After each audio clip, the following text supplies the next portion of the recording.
Cette chronique est une présentation de Clinique vétérinaire du Compagnon.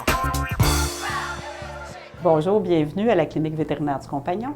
À notre dernière chronique, on a parlé beaucoup de la tique, qu'on va voir apparaître tranquillement à mesure que la neige fond à l'extérieur puis que la température atteint notre fameux 4 degrés, qui est la température où on voit se promener un peu plus et réapparaître les tiques dans notre environnement. Aujourd'hui, on veut vous parler un petit peu plus de la maladie de Lyme qui est transmise par ces fameuses tiques-là et aussi de la prévention de comment ne pas avoir de tiques sur le poil de notre animal. Donc, les gens téléphonent souvent à la clinique pour s'informer des principaux symptômes donc reliés à la maladie de Lyme. Est-ce qu'il y en a qu'on peut observer habituellement plus fréquemment qui vont être reliés automatiquement à la maladie de Lyme? On ne peut pas parler de symptômes qu'on relie automatiquement parce que beaucoup de chiens, c'est la boiterie. De la boiterie et des enflures articulaires. Mais il y a d'autres conditions qui peuvent faire ça, qui sont des arthrites, etc., là, qui pourraient même faire gonfler plusieurs articulations. L'important, c'est de consulter si on a des symptômes, puis on sait que notre animal a eu des tiques. Ce qui est relativement facile pour nous, c'est de faire une prise de sang. La première chose, c'est de dire est-ce que notre animal a des anticorps contre la maladie de Lyme? S'il n'y a pas d'anticorps, ce n'est pas cette maladie-là. Fait que c'est un premier test qui est facile à réaliser en clinique, qui est quand même assez rapide. Fait qu'une fois qu'on a cette réponse-là, si on a un test positif, ça ne veut encore pas dire nécessairement qu'il est malade. Il peut avoir eu des anticorps qui datent de 3-4 ans, et là, les anticorps sont à un niveau très bas. Fait que si notre premier test nous dit oui, il y a des anticorps, bon, on fait maintenant le test suivant qui dit est-ce qu'il y a beaucoup d'anticorps et s'il y en a beaucoup, il est en train effectivement de développer la maladie et là, c'est important de le traiter. Heureusement, cette maladie-là répond bien, cette bactérie-là répond bien aux antibiotiques qu'on va donner et les symptômes vont se résorber. C'est important de la détecter rapidement. Il y a des conditions un peu plus graves au niveau rénal où là, c'est tout un phénomène inflammatoire, auto-immunitaire, où il y a des dégâts qui vont se faire au niveau rénal. On appelle ça une glomérulonéphrite. Cette condition-là est plus grave, pas mal. Fait qu'on ne veut pas attendre. Fait qu'on recommande beaucoup de tester régulièrement. On ne le sait pas tout le temps, hein. La tique, on peut ne pas l'avoir vue. Elle peut être restée longtemps dans le pelage jusqu'à tomber d'elle-même. Et là, le transfert de la maladie, c'est fait. Et quelques mois plus tard, notre animal est malade. Et fait que la meilleure façon, c'est de façon régulière de passer les tests de prévention au niveau sanguin. C'est une simple prise de sang et nous, on vous confirme si votre animal a été en contact et s'il y a un risque de développer cette maladie-là ou pas. Mais s'il est négatif, au moins, on est rassuré l'été passé, notre chien, s'il en a attrapé, il n'est pas resté avec la maladie.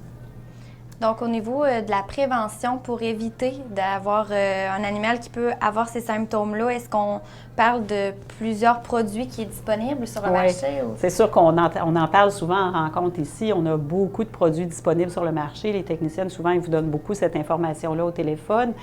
On trouve que le mieux, c'est d'être là avant. Fait que la meilleure façon, on a soit des fioles qu'on applique sur l'animal qui vont avoir un traitement, une durée de protection d'1 mois. Cette fiole-là, le produit se répartit sur le corps et l'avantage, c'est qu'il empêche aussi les piqûres de mouches. Là. Fait que c'est quand même bien belle fun. Les puces, les tiques, les poux, les mouches, tout va être traité en même temps. Et pendant 1 mois, c'est comme un parapluie sur l'animal. La tique, dès qu'elle touche au poil, elle commence déjà à paralyser avant d'aller d'aller piquer l'animal. Fait que c'est certain qu'avec ça, on va déjà protéger mieux notre animal. Si on n'aime pas les produits sur le corps, on a aussi des comprimés.